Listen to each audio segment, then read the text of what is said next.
একবার হযরত ওমর রাদিয়াল্লাহু তাআলা আনহু ওয়াজকরিনীকে বললেন, দাঁড়ান, আপনার জন্য আমি কিছু নিয়ে আসি। তখন ওয়াজকরিনী জামার পকেট থেকে 2টি পয়সা বের করে বললেন, উট চুরিয়ে আমি এ পয়সা রোজগার করেছি। যদি আপনি নিশ্চিত করে বলতে পারেন এ পয়সা খরচ করার পরেও আমি বেঁচে থাকব, তাহলে আমার কিছু জিনিসপত্রের প্রয়োজন হবে।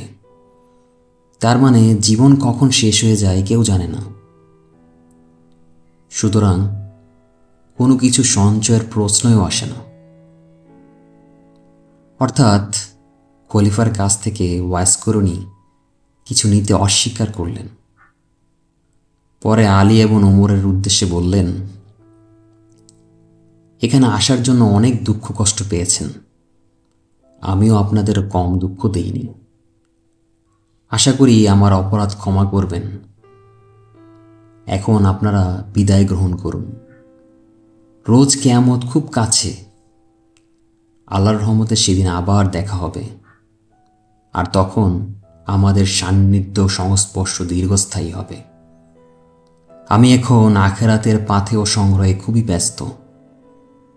একথা বলে হযরত ওমর ও আলীর কাছ থেকে তিনি বিদায় জানালেন। তারপর নিজেও সেখান থেকে চলে গেলেন।